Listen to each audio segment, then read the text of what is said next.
Dengan datangnya agama Islam, jalan yang benar sudah tampak dengan jelas dan dapat dibedakan dari jalan yang sesat. Maka tidak boleh ada paksaan untuk beriman, karena iman adalah keyakinan dalam hati nurani, dan tak senang pun dapat memaksa hati seseorang untuk meyakinkan sesuatu apabila dia sendiri tidak bersedia. Ayat-ayat Al-Quran yang menerangkan ke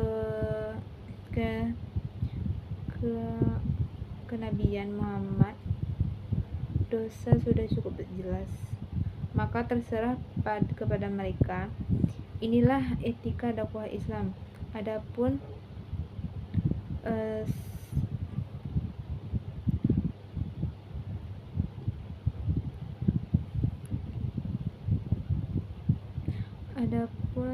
semua suara mengatakan bahwa agama Islam dikembangkan dengan pandang hanyalah tuduhan dan fitnah belaka. Umat Islam di Mekah sebelum berhijrah ke Madinah hanya melakukan sholat dengan cara sembunyi, dan mereka tidak mau melakukan secara demonstratif di hadapan kaum kafir. Ayat ini turun kira-kira pada tahun ketiga sesudah hijrah, yaitu setelah umat Islam memiliki kekuatan yang nyata dan jumlah mereka terlatih bertambah banyak. Namun mereka tidak diperbolehkan melakukan paksaan terhadap orang-orang muslim, baik secara halus apalagi dengan kekasaran.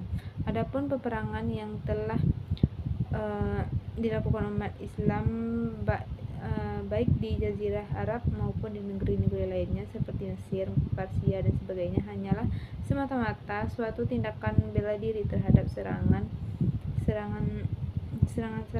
kaum kafir kepada mereka. Selain itu, peperangan dilakukan untuk mengamankan kaum kafir yang memfitnah dan mengganggu umat Islam karena menganut dan melaksanakan ibadah pribadi dan hak asasi manusia dalam menganut keyakinan di berbagai daerah yang kemerdekaan untuk memilih apakah mereka akan memeluk agama Islam ataukah tetap dalam agama mereka. Jika mereka memilih untuk tetap dalam agama mereka, maka mereka diharuskan membayar, yaitu semacam pajak sebagai bekalan dari perlindungan yang diberikan pemerintah untuk umat Islam.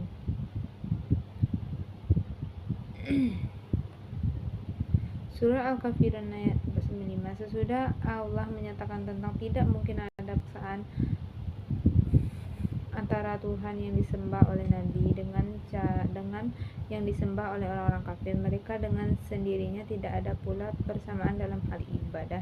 Tuhan yang disembah Nabi Muhammad adalah Tuhan yang maha suci dari sekutu dan tandingan, tidak menjelma pada seseorang atau memihak kepada sesuatu bangsa dan orang tertentu. Sedangkan Tuhan mereka sembah itu dari Tuhan yang tersebut di atas. Lagi pula ibadah Nabi hanya untuk Allah saja, sedangkan ibadah mereka bercampur dengan syirik dan dicampuri dengan kelalaian dari Allah. Maka yang demikian itu dinamakan ibadah.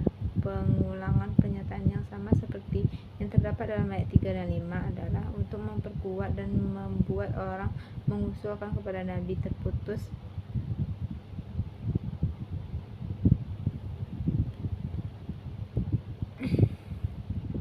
ayat Al-Kafirun ayat 6, yaitu ayat ini mengancam orang-orang kafir dan dengan firman, bagi kamu balasan atas perbuatanmu dan bagiku balasan atas amal perbuatanku. Dalam ayat ini Allah berfirman, bagi kami amalan kami, bagi kamu amalan kamu.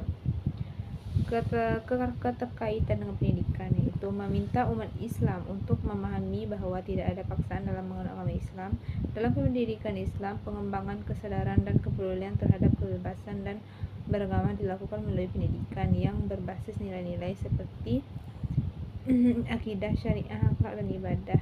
Kesadaran dan kepedulian yang dikembangkan melalui pendidikan Islam ini termasuk kesadaran terhadap Allah SWT dan kepedulian terhadap orang lain seperti anak yatim. Al-Kafirun meminta umat Islam untuk memahami bahwa toleransi